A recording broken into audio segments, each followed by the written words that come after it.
Greetings everyone, my name's Dom and today I'm going to be doing a video on whether you need all these expensive premium peripherals like gaming keyboards and mice, which many YouTubers say you do, and also whether they even make a difference in game and in your playstyle compared to something that is much cheaper. I'm going to be comparing two mice today and also my keyboard. The first is my old Peripherals MX2000, which I've had for over 2 years now. This mouse cost me about £20 new when I first got it, and the other is my new Rocket Cone XTD optical mouse, which costs around about £70 new. Before I get into the video though, look out for the indicating word for a chance to win a free game of your choice. But anyway, over time I've been progressively upgrading my setup, and recently I got myself a new mouse. I've tried new mice before, but I always found myself going back to my £20 Peripherals MX2000. I mean, I couldn't help it. The buttons were all where I wanted them, it felt good to hold and comfortable to position in my hand in different ways. The tactile feedback it offered seemed to feel satisfying and pleasant, and so I saw no reason to upgrade. And then I thought about it. I thought about how some mice have optical sensors instead of laser sensors, and that means there's no input lag or acceleration. I saw how some have better placed buttons, so they're more reliable when it comes to those intense situations where you need to be sure that nothing can go wrong. It made me think more and more, and then I saw the Rocket Cone XTD optical mouse go down in price in the Amazon flash sale. My fingers twitched with excitement and opportunity. This was a gorgeous mouse with flashy, gimmicky lights and wondrous reviews. I was in love immediately. In a hasty mess, I squandered my hand over my seemingly horrific and cheap mouse, sickened by its touch.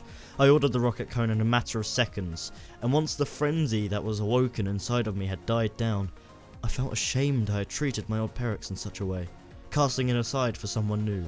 I used it. I played with its mechanical and clicky feelings. How could it ever forgive me? And then I realised the new mouse was on its way, and the tears stemmed at the sockets. Yeah, I could live with that. This new mouse is much more curvaceous, and we all know real mice have curves. And so I cast it aside, ready for the new mouse to take its place beside me, and also my shiny new keyboard. Not once has it moved from this spot.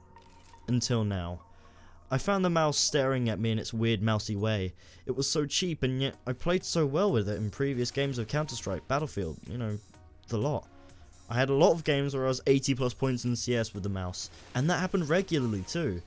I got onto my first game with my new mouse, and I did extraordinarily well. Who knew the UMP MP90 could spray down people from such ranges in easy and surprisingly well resulting succession? Is this new mouse the new Jesus? Maybe. Or, you know, maybe not. I don't know. Let's bloody test it out, shall we? First, let's go on aesthetics of the mice. The Peripherals mouse has a grippy texture either side and a more of a smoother or matte feel on top. This is nice, but the low profile of the mouse, mixed with the fact that the ring and pinky finger grip space isn't really big enough, means that your pinky will drag along the surface of your desk or mouse mat, and that means, for it to stay smooth, you basically need to hold your pinky up. Obviously, this can lead to fatigue and readjustment of your hand on the mouse, which isn't really a good thing in competitive play. You can train your pinky to drag and steady your aim, but this can be uncomfortable and also highly inconsistent. With all that said, does that make this mouse not worth it? No, not at all. This mouse is well priced at just £20 and so reliable. That alone makes any mouse with the word gaming on it worth it. I've had this mouse for 3 years now. 3 years, and not once has it failed me. Aesthetics aside, I was still able to perform very well with this mouse, and saw those past negatives as somewhat of a minor setback. The clicks felt sharp and satisfying, as did the other buttons. General use outside of gaming was good as well. For editing, the extra buttons were quite necessary. It's just a few areas they cheaped out on, but that's to be expected considering it only costs £20. Now let's move on to the Rocket Cone. The bigger price gives headroom for a lot more features and higher quality components, like the optical sensor that's on it. Unlike the Peripherals, the Rocket has gone for a more soft touch feel on both sides of the mouse, instead of the bumpy rubber surface. To be honest, both are fine, but the Rocket's soft touch and surface feels much more comfortable and still maintains its grippy function, while feeling totally premium in terms of quality, and oh boy, does this feel premium. The mouse has a slightly higher profile than the Peripherals, and also an indentation for your ring and pinky finger to grip the mouse on the opposite side without it dragging or even coming close to the mouse mat. Unlike the Peripherals, palm gripping this mouse feels fantastic, as does claw gripping. There is an indentation on the thumb side of the mouse which gives me a mini orgasm every time I place my thumb in it. It just fits and feels great, and I can't help but whimper at every time when I feel its soft embrace. So yeah, the Rocket beats the Perix 10-1 in terms of aesthetics and feel. But how about the good stuff, you know, the clicky stuff? Ah yes, the clicky stuff. Once again, your intellect bemuses me, Dom. The buttons on the Perix I feel were very well placed, however, they were easily clicked, so whenever the mouse slipped, it would always lead to a misclick. The buttons on the Rocket are out of the way, but not so much that it's uncomfortable or hard to reach, but just so they don't get in the way. They're actually very well placed and comfortable to click. Except one. There is a button in front of the scroll wheel for some reason. I have no clue why they did that, because it's basically unusable. And it's all mushy and horrible to press. Luckily, it doesn't negate to the mouse in any way, but it's there and I thought I'd mention it. The scroll wheel feels great. At first I found it hard to push and pull, but I got used to it, and it's a lot more accurate than the Perix's scroll wheel. Although the one on the Perix wasn't bad by any feat, it wasn't as good of a feeling as the Rocket. For the price of the Rocket, I wish they had added an infinite scroll wheel. I thought maybe that's what the button on the front was for, but I was disappointed to find out this feature wasn't included. Underneath the left and right click of the Rocket are Omron switches, which are lovely to press. The Perix has more generically made switches, which feel mushy, and it is hard and tiring to click quickly. It is still good, however.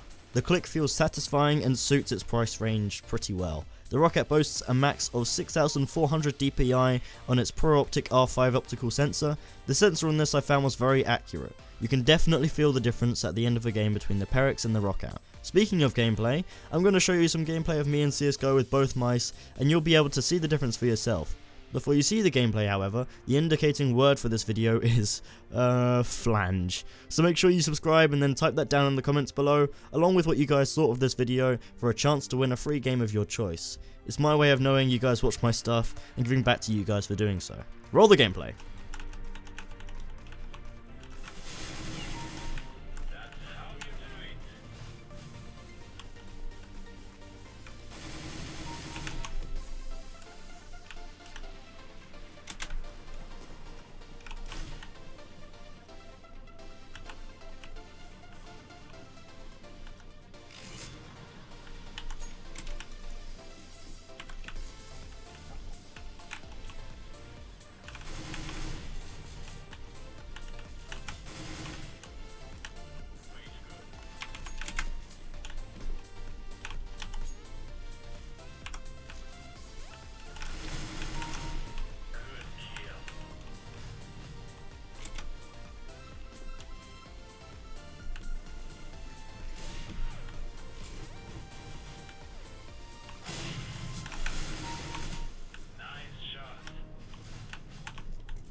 After that gameplay, you will see that I did much better using the Rocket mouse rather than the Perix, but to be honest, that was expected.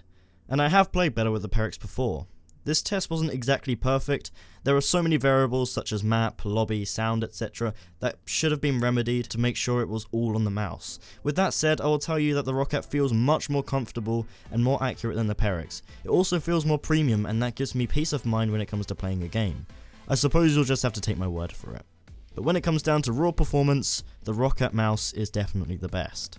Was it worth the extra money though? Yeah, I would say that, but that doesn't mean you need it by a long stretch. Over 2 years I used my Perix every single day. Not once was I thinking, this is shit, I need a new mouse. In fact, quite the opposite. I was hesitant to entertain the idea at first. But if you're starting off in PC gaming, buy something like the Perix MX2000. There are now some more iterations of this mouse in which a few features have been improved upon, so if you want a cheap gaming mouse, go for that. I seem to have neglected my keyboard, and I'm sorry it's taken me so long to get this. My old keyboard suffered a full frontal attack of water for a good few hours before I knew, and I was unable to revive the poor thing. In fact, my keyboard is a completely different story entirely to the mouse. I love my old mouse to bits, but my old keyboard, I didn't even like it that much when I initially got it. I had hoped to buy a new one a few months down the line after I started using it, but it ended up being just as old as my mouse. Oh, how I wish I had upgraded that sooner.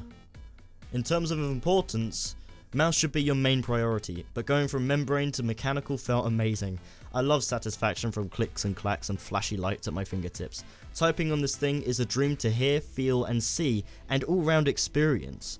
Even my brother, who isn't really computer articulate, comes into my room every now and then just to type on my keyboard. It feels great.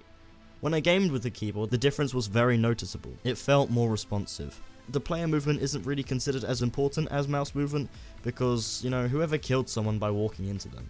Now, I have MX Cherry Reds on my keyboard, and for typing alone I would buy this keyboard again. Leave B Gaming. I find myself to be able to type faster on this keyboard as opposed to any membrane one that I've ever tried. Plus the lights go along with any colour scheme marvellously. To answer the question in the title though, no, you do not need an expensive mechanical keyboard. It doesn't give you much of an edge in FPS games, perhaps in racing sims, but not for FPS. It doesn't really do much besides look nice and feel nice, but I think that's what this whole thing is about. We play games because the experience of it entertains us and makes us feel good. Well, this mechanical keyboard certainly entertains me, and the experience, the feel of it, is fantastic and far greater than any cheaper membrane keyboards I've ever used. And so, for the experience, it is definitely worth it. But you don't need it. Thank you so much for sticking through this long video. If you had anything you'd like to share with me, do so down in the comments. If you did enjoy this video, then do show your appreciation by tapping that like button. I love your face, and I will see you guys in the next one. Ta-ra.